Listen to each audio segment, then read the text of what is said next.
মুআজ্জাজ মুহতারাম মুসল্লিয়ান ইকরাম, আল্লাহ পাক রব্বুল আলামিনের দরবারে লাখো কোটি তার চাইতে অধিক অধিক বেশি শুকরিয়া জ্ঞাপন করছি যে মহান রব্বুল আলামিন আমাদেরকে আল্লাহ পাক রব্বুল আলামিনের পবিত্র হুকুম জুমার নামাজ মসজিদে এসে জামাতের সাথে আদায় করার পূর্বক্ষণে কিছু দিনই নসিহত বলার এবং শোনার তৌফিক দান করেছেন। সকলের দিল থেকে করি আলহামদুলিল্লাহ। লক্ষ কোটি তার চাইতে অধিক অধিক বেশি দরুদ ও সালাম বর্ষিত হোক বিশ্ব মানবতার মুক্তির দূত আখিরি নবী নবীগণের সরদার হাউজে কাউসার ওয়ালা শাফিউল মুজনাবিন সাইয়্যিদুল মুরসালিন খাতামুন নবিয়্যিন জনাব হযরত মুহাম্মদ মুস্তাফা সাল্লাল্লাহু আলাইহি ওয়াসাল্লামের উপর সকলে করি সাল্লাল্লাহু আলাইহি ওয়াসাল্লাম। সম্মানিত হাজিরিন, আমরা এখন যে মাস অতিবাহিত করছি এটা হচ্ছে আল্লাহ পাক রব্বুল আলামিনের প্রদত্ত চন্দ্র মাসের হিসাবে সবচাইতে উৎকৃষ্টতম মাসগুলোর মধ্যে একটা। সকলে বলে আলহামদুলিল্লাহ। কি মাস? রবিউল আউয়াল মাস। রবিউল আউয়াল মাস আমরা অতিবাহিত করছি। আজকে রবিউল আউয়ালের 2 তারিখ। আলহামদুলিল্লাহ। বরকতপূর্ণ মাসের এই প্রথম জুমাবারে আমরা সকলে সমবেত হয়েছি।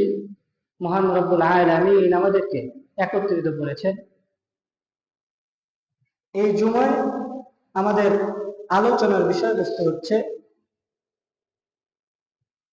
আমরা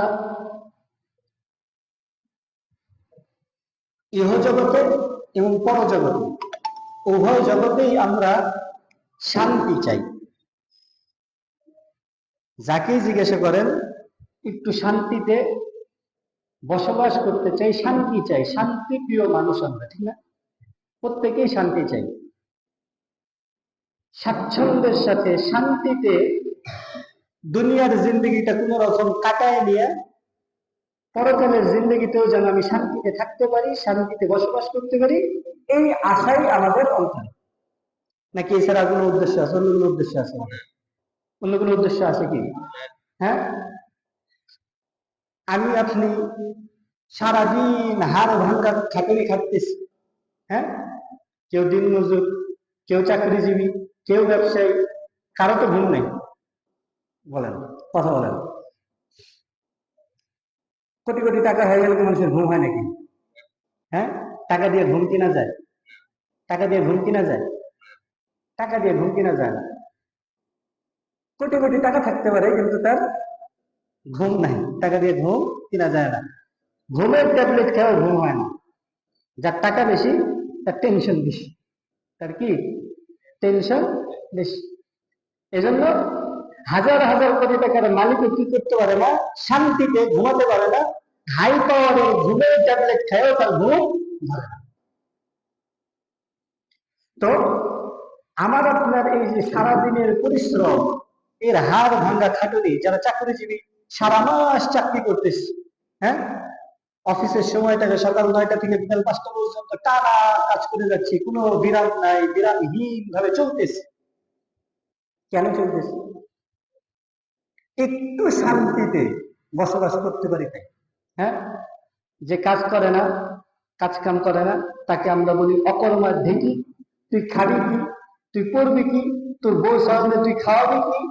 তোর কোনো জীবন সম্পর্কে তোর কোনো জ্ঞান নাই, জীবন সম্পর্কে তুই উদাসীন, জীবন সম্পর্কে তোমার কোনো প্ল্যান নাই, ভবিষ্যৎ পরিকল্পনা নাই, তুমি জীবনের ব্যাপারে উদাসীন হয়ে গিয়েছ, তোমার কোনো ভবিষ্যৎ নাই।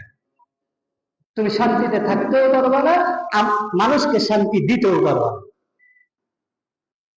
তাদেরকে আমরা এভাবে ভৎসনা করি না? তো আমাদের সারাদিনের যে এই যে অক্লান্ত পরিশ্রম, সারাদিনের যে হাড় ভাঙ্গা খাটুনি, এটা কিসের জন্য? শান্তির জন্য। হ্যাঁ, কয়টা টাকা পাবো, একটু শান্তিতে বসবাস করবো। হ্যাঁ, যাদের মধ্যে ঈমানী চেতনা আছে, খোদার প্রতি একটু ভয় আছে, রাসূল সাল্লাল্লাহু আলাইহি ওয়াসাল্লামের প্রতি বিন্দু পরিমাণ মহব্বত আছে, তারা চিন্তা করে যে আরে দুনিয়ার জিন্দেগি তো যা আছে তা এইভাবে পার হয়েই যাবে, যা করতেছি, আমার তো কোটিপতি হওয়ার শখ নাই, আমার তো কোটি কোটি টাকা হওয়ার শখ নাই, আলিশান বাড়ি হওয়ার শখ দরকার নাই আমার, হ্যাঁ, দামি দামি গাড়ি ব্যবহার করার দরকার নেই, দামি দামি গাড়ি হওয়ার দরকার নেই, আমার দুনিয়ার জিন্দগি তো আমার এইভাবে পার হয়ে যাচ্ছে, আমি দিন মজুরি থাকবো, সমস্যা নাই, দিন মজুরি, এই কি বলে, দিন মজুরি করে আমি আমার জীবন অতিবাহিত করেই দিব, সমস্যা নাই। কিন্তু বিন্দু পরিমাণ যে ঈমান আছে, ঈমানের তাগিদে সে চিন্তা করে দুনিয়ার জিন্দগি তো কোনো না কোনো ভাবে পার হয়েই যাবে, আখিরাতে কি অবস্থা হবে, এই জন্য সে ইবাদতেও নিমগ্ন থাকে। হ্যাঁ, পাঁচ ওয়াক্ত নামাজ মসজিদে এসে জামাতের সাথে পড়ে, সমস্ত প্রকার হারাম থেকে বেঁচে থাকার চেষ্টা করে, হালাল যত কর্মকাণ্ড আছে সেই হালাল কর্মকাণ্ডের সাথে সম্পৃক্ত হয়। এরকম তো মানুষ দেখেছি যে অর্থের অভাবে খাইতে পারে না, কিন্তু কোনো এনজিওর কাছ থেকে ঋণ নেয় না। এরকম অনেক মানুষ দেখেছি আমরা, আমাদের সমাজেই আছে না?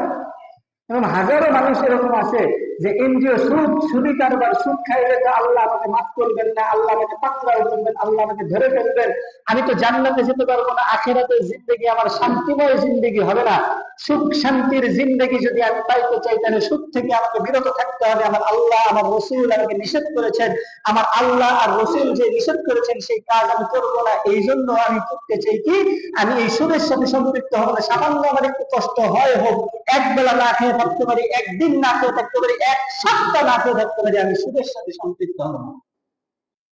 এরকমও মানুষ আমাদের সমাজে আছে, আমরা দেখেছি। হ্যাঁ, কি জন্য? আখিরাতের জিন্দগিতে একটু শান্তি চাই। হ্যাঁ, আজকে এই জন্য আমাদের আলোচনার বিষয়বস্তু হচ্ছে আসলে শান্তি কোন জায়গায়, আসল শান্তিটা কোন জায়গায়? আসল শান্তি, আমরা তো প্রত্যেকেই শান্তি চাই, দুনিয়াতে আখেরাতে, দুনিয়াতেও শান্তি চাই, আখেরাতেও শান্তি চাই। আখেরাতে যে ব্যক্তি নামাজ পড়েন, আপনি যে তাকে জিজ্ঞেস করেন, ভাই আপনি তো মারা যাবেন, নিশ্চিত? হ্যাঁ, মারা তো যাবেন, মরতে তো হবে, কুল্লু নাফসিন যায়কাতুল মাউত। হ্যাঁ, প্রত্যেক নফসকে, প্রত্যেক জীবনকে মৃত্যুবরণ করতে হবে, সে মানুষ হোক পশু হোক যেই হোক, তাকে কি করতে হবে? মৃত্যুর স্বাদ আস্বাদন করতেই হবে।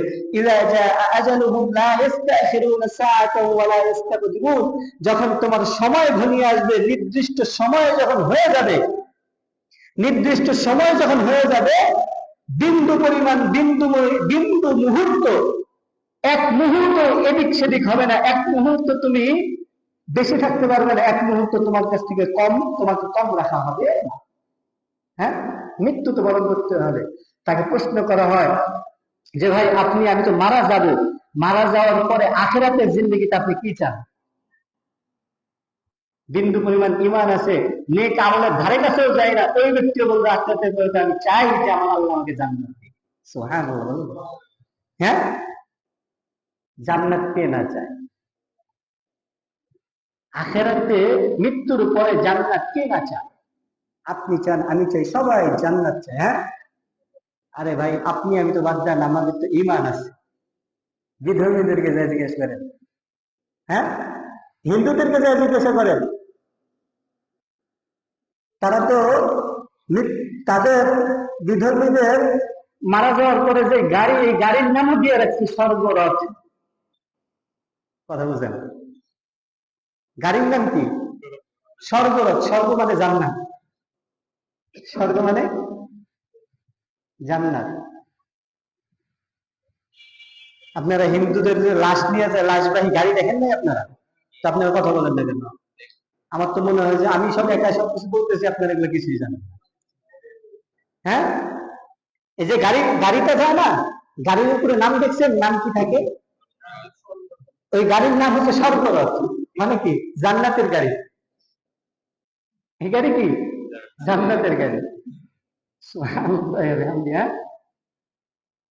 তার মানে বোঝা গেল হিন্দুরাও জান্নাতে যেতে চায়। হিন্দুরাও কি করতে চায়? জান্নাতে চায়। বিধর্মীরাও জান্নাতে যেতে চায়। তাদেরও মনোবাসনা মৃত্যুর পরে সে জান্নাতে যাবে। কিন্তু আমরা জানি মৃত্যুর পরে জান্নাতে যাওয়ার জন্য সর্বপ্রথম কি লাগবে? ঈমান লাগবে। সর্বপ্রথম কি লাগবে? সর্বপ্রথম ঈমান লাগবে, দ্বিতীয়ত নেক আমল লাগবে। কেন? দলিল কি? আল্লাহ রাব্বুল আলামিন বলেছেন, ইন্নাল্লাযীনা আমানু ওয়া আমিলুস সালিহাতি লাহুম জান্নাত। সত্য, জান্নাত এটা তৈরি করা হয়েছে মানুষের জন্য। জান্নাত তৈরি করা হয়েছে কাদের জন্য? মানুষের জন্য, মানব জাতির জন্য, মানুষের জন্য জান্নাত আল্লাহ রাব্বুল আলামিন তৈরি করেছেন। আল্লাহর বান্দাদের জন্য আল্লাহ জান্নাত তৈরি করেছেন। হিন্দু আল্লাহর বান্দা, মুশরিক আল্লাহর বান্দা, ইহুদি আল্লাহর বান্দা, নাসারা আল্লাহর বান্দা, মাজুসিরা আল্লাহর বান্দা, মুসলমান আল্লাহর বান্দা। আল্লাহ আল্লাহর বান্দার জন্য আল্লাহ জান্নাত তৈরি করে রেখেছেন, হেভেন তৈরি করে রেখেছেন, স্বর্গ তৈরি করে রেখেছেন। আল্লাহ আল্লাহর বান্দার জন্য এত কিছু যে তৈরি করে রেখেছেন, আল্লাহ আল্লাহর বান্দাকেই দিবেন, ওটা আল্লাহ নিবেন না। জান্নাতে আল্লাহ যাবেন না, আল্লাহ থাকবেন না। জান্নাত আল্লাহ আল্লাহর বান্দাকেই দিবেন। তবে আল্লাহ রাব্বুল আলামিন শর্ত করে দিয়েছেন দুইটা, প্রাথমিক শর্ত দুইটা, যে জান্নাত এটা আমার বান্দার জন্য। কোন বান্দার জন্য? যেই বান্দার মধ্যে দুইটা গুণ পাওয়া যাবে। যেই বান্দার মধ্যে কয়টা গুণ পাওয়া যাবে? দুইটা গুণ পাওয়া যাবে। কয়টা গুণ? সবাই জোরে বলতে হবে, কয়টা গুণ? দুইটা গুণ পাওয়া যেতে হবে।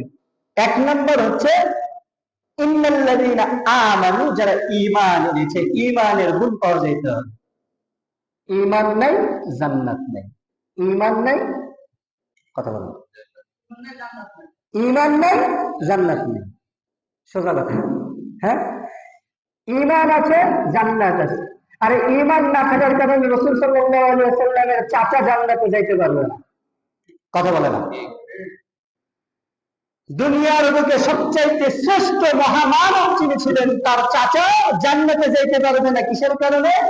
ঈমান না থাকার কারণে। যেই চাচা দুনিয়াতে ভাতিজাকে সবচাইতে বেশি ভালোবেসেছেন, ভাতিজার জন্য সবচাইতে বেশি কষ্ট স্বীকার করেছেন, ভাতিজাকে হেফাজতের জন্য সর্বোচ্চ পর্যায়ে চেষ্টা করেছেন, সেই চাচা জান্নাতে যাইতে পারবে না। কেন? ঈমান না থাকার কারণে।